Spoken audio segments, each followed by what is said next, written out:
Clock hour on 365 Sports. Brian Estridge, the voice of TCU Athletics, has his own thing going on covering the Frogs in Fort Worth. He joins us, David Smoke with Craig Smoke on 365 Sports. Hey, man, how you been? How's your summer? How was Father's Day? We lose him? You know what? It was all good. Thanks for asking. Yeah, you know what I did?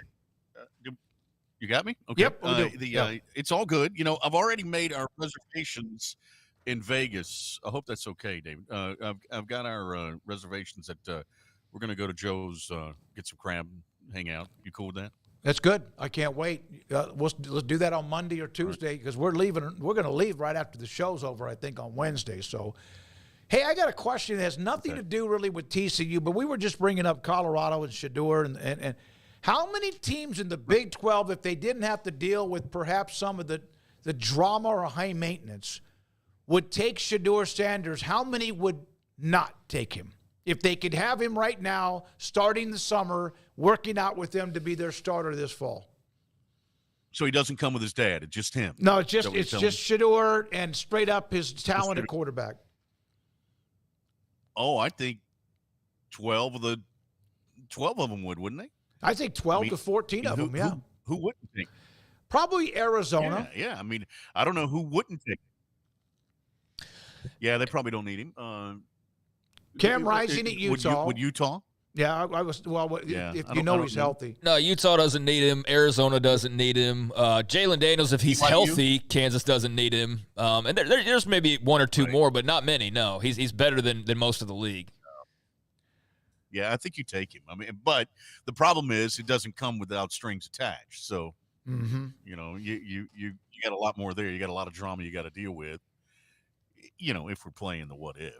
No, it was just a random question I asked Garrett during the commercial break. So TCU, what a hell of a year 2 years ago. Last year, the step back. We've asked you about it before. We've even asked Sonny Dykes about it and former players about it. So what are the expectations in 24? You know, I sat in his office today. It's the first time we had a chance to really kind of catch up after spring. And, you know, he is genuinely excited about it, guys. I mean, he thinks that the roster's better. He thinks it's made up with the kind of guys that he wants, that want to be here. I think the offensive line is going to be much improved. It's got to be. Probably can't be any worse. You know, he thinks the young running backs, Cam Cook especially, is going to be, you know, a real weapon for him. The wide receiving room is full. You know, and then you got to get a defense is going to be much more aggressive with Andy Avalos and defensive coordinator from Boise State. So, you know, he was genuinely excited. And the reason I popped in his office, and you guys have probably had this discussion, is I looked him in the eye and I said, Coach, I'm going to be honest with you. I don't know how to vote on this preseason team.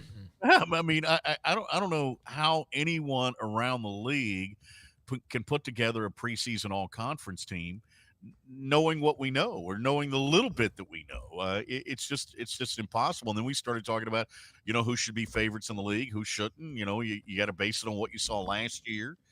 You know, so obviously Utah is going to be up there. Arizona is going to be up there. Iowa State returns everybody. K-State should be pretty good. But, I mean, after that, don't you just kind of throw them all in a hat and shake them up? That's what we did. Yeah, basically. That's exactly. We unveiled ours last week, and we admitted that. It was kind of somehow laid out in three different tiers. But the guys you mentioned, for the most part, were the ones that we discussed. And then after that, I don't know what, you know, good luck. I don't know. Yeah, exactly. And we don't know what the roster makeup, we don't know what the roster makeup's going to be. You know, I mean, so I think all that sort of changes things. So, you know, but he had an interesting comment, though. He said, we were talking about this time in college football, and I was fully expecting him to say, it's really hard being a coach. It's really hard. And he said, you know, it's kind of an exciting time. And I said, really? He said, yeah, because you think about it, the guys that you have right now on this roster really want to be here. You know, the guys that are here know they have to work hard to stay here because, you know, the fellas, as much as people don't talk about it, the transfer portal works both ways, you know? And so as a coach, you never really had that at your disposal. I mean, let's face it, Billy Tubbs, when he was the basketball coach here at TCU, he would fire guys. Yeah, we know that. And they wouldn't be back next year. But, you know, most of the coaches sort of honored the contract and honored the scholarship for 4 years. But that's not the case anymore. No, you're absolutely right. Yeah, we don't have to look at it that way. But if you're a coach who has a bad team, like, great, you can kind of like push guys out the door a little bit, go grab whoever you want to replace those guys, and remodel it. If you lose I know they lost a lot of talent last year, and for different reasons it didn't work out, but that would have been a death nail in old times to lose all the guys that they lost, basically. And instead, they had an opportunity. It didn't work out, but they had an opportunity to go get guys from Alabama and so on, and feel like they could not fall off too far. And, Craig, they kind of took a different approach. You're right. They signed guys from Florida State and Alabama, these bigger programs that didn't have a lot of plays, and thought, okay, well, there's a reason why they're at Alabama, at Florida State, at wherever. They must be pretty good talents. Let's sign them. And they took a totally different approach this year. And they went after guys who had plays. They wanted to see a body of work. They went back to what Sonny has been really good at, since the transfer portal came along, since he, perfected it at SMU, and what he did the first year here at TCU. And he went out and he found guys that have played a lot of plays, maybe not all of them at the SEC level. Now, there's some, including a lineman, James Brockemeyer, who I think is going to be really good. But, I mean, I think you've got guys now that are a proven commodity, as instead of just kind of rolling the dice on, hey, he was a 5-star kid coming out of high school, surely he can still play. Now they got guys that are proven commodities that I think will respond much better on game day. So one of the interesting things about TCU, Brian, there's a lot of interesting things, but Josh Hoover, obviously, quarterback's the biggest position on the field, and we're talking about Shedeur and Cam Rising and Jalen Daniels, and there's some pretty good quarterbacks in this league. Hoover got a lot of playing time last year. He had some big performances. The Baylor game obviously was a huge day and a huge win, but put up massive numbers of yards against Oklahoma in a loss, and threw for 15 touchdowns. What kind of space do you see him in? What are the thoughts around Josh Hoover and just how sturdy he is, and just their feelings about how good he can be moving forward? Yeah, and I think that's a great question, because I think there are a couple of things that are working in his favor. We talked earlier about the offensive line. I mean, the offensive line has got to be better, and because they were not good last year. He was running for his life. He was getting banged up. He played obviously hurt, and had the off season where he missed a spring to get better, to get back to 100%. So I think that from that respect, I think he's got a fighting chance, because the offensive line is going to be better.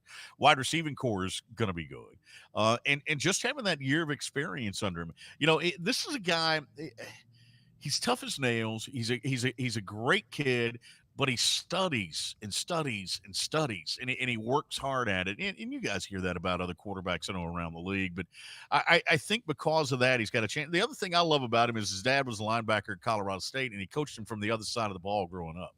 And to me, I think there's a real advantage to that. You know what? It's funny. I was looking back. This is an odd thing. It doesn't really matter now, but I was looking back to 2 years ago in high school baseball. I was looking at some high school baseball stats in the state of Texas, and I was looking for a couple of names in there, and Josh Hoover's name kept showing up, and I'd forgotten that he was a really good pitcher coming out of Rockwall Heath as well. But he was, top 10 in ERA and top 10 in strikeouts, and so this is a guy. I mean, we know he can sling it.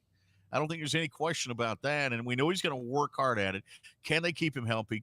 Can they keep him upright? I think if that happens, then I'll look for a big year. And by the way, don't sleep on Ken Seals, the transfer from Vanderbilt, who's behind him, who had a pretty good spring, and then Hoss Haney, who's the youngster out of Alito, the true freshman, who I know they want to see in the future be the guy, and it's going to be hard to keep him off the field as time goes on. You'd love to be able to redshirt him, obviously, this year, but I think that room's going to be okay, actually. By the way, when Craig said that he put up big numbers against Baylor, what quarterback at TCU hasn't had a day against Baylor? Is there a school that TCU plays where it's the opposite? They can't beat them? Kansas. They don't really? Play great okay. They don't play great against Kansas. For some reason, Kansas has given, even when TCU's been good, Kansas hasn't been good. They've always, I don't know what it is, and especially up there, TCU never plays well. And it's a little different now. There is a little bit of an atmosphere, but for years you go up there and you could play, you can name any kind of things. You're playing at the, Heart of Texas Speedway or whatever. But I mean, it's, it just, it wasn't it wasn't the atmosphere, I guess, maybe as much as, the approach to the game. But Kansas has always been kind of a booger for them, I guess.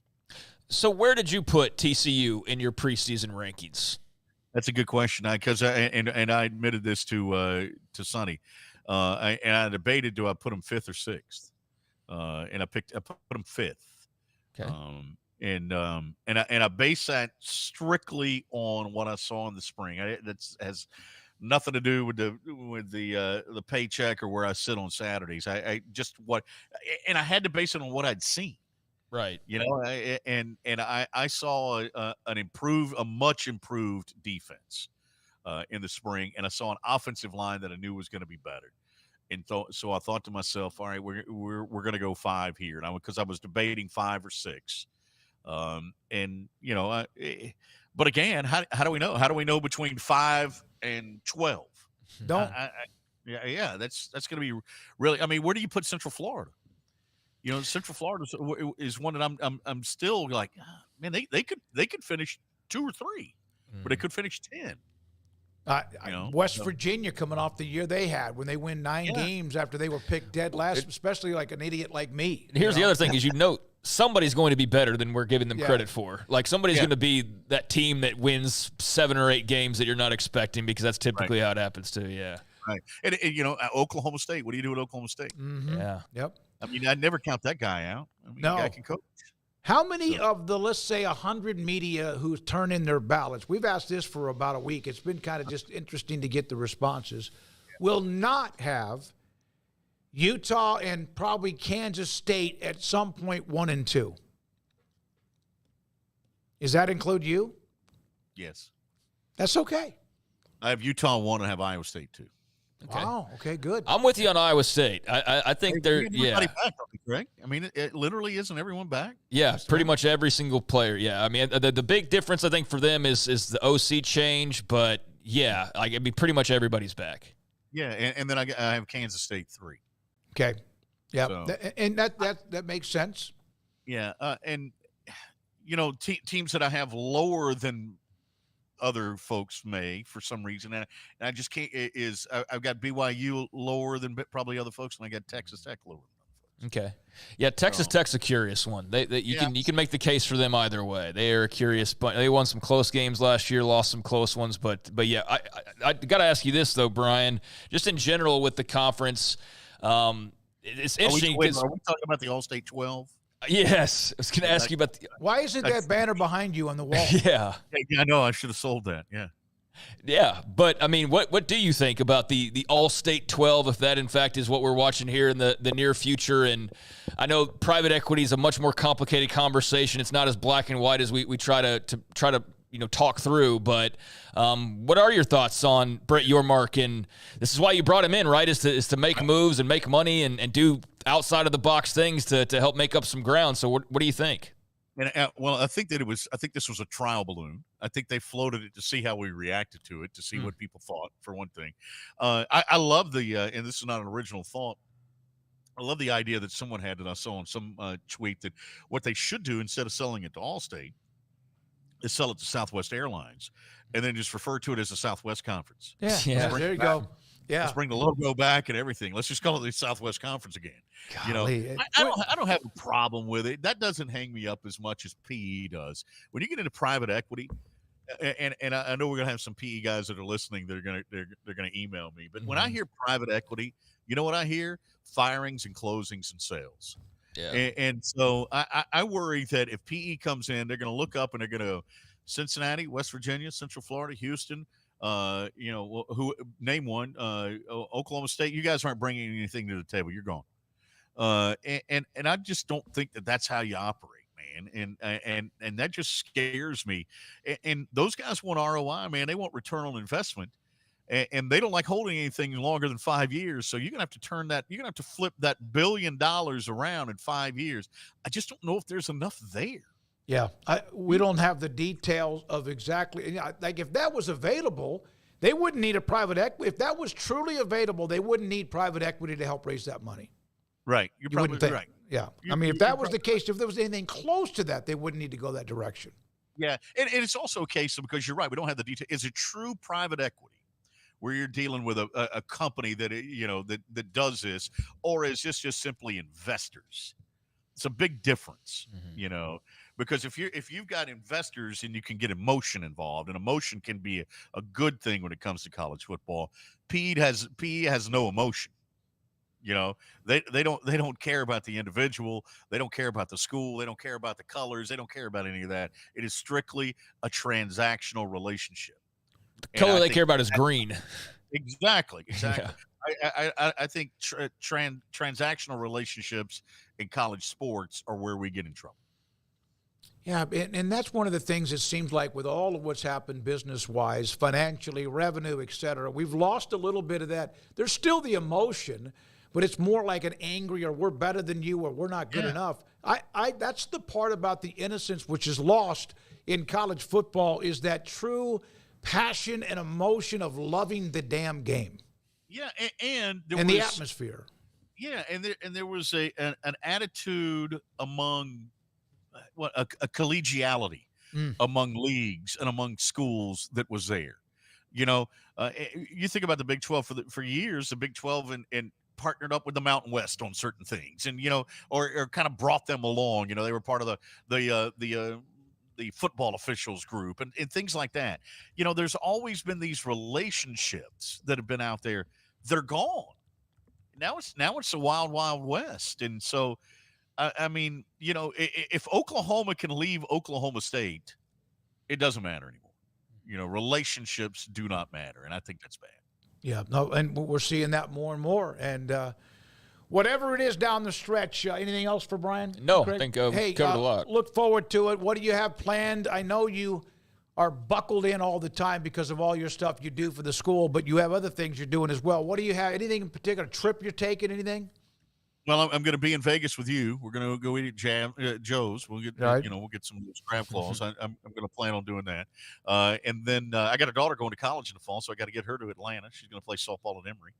So I got to get her down there. Yeah. So and then my son's obviously, he's at the Air Force Academy playing baseball. So he's didn't we call you one time and you were watching him play? I think you were. Yeah. I think I was watching him in Fresno or some glamorous place like that. Yeah. That's right. You know what Fresno is, by the way, don't you? No. It's Lubbock with palm trees. That's what Fresno is. It's a good tagline for the tourist bureau. Lubbock with palm trees. If Lubbock had palm trees, it'd be thought of differently. And I know we have a lot of Texas Tech fans that are great viewers, by the way, Brian. Thank you. And I love Tech and I love Lubbock, but when I was sitting in Fresno watching baseball, I'm going, this is Lubbock with palm trees. My God. Thank you very much. That's an ender, as Chan Gailey used to say. That's an ender. Yeah. Right. Thank you, buddy. Appreciate it. The voice of TCU Athletics. Thank you to Brian Estridge for joining the show. And Paxton, no, I've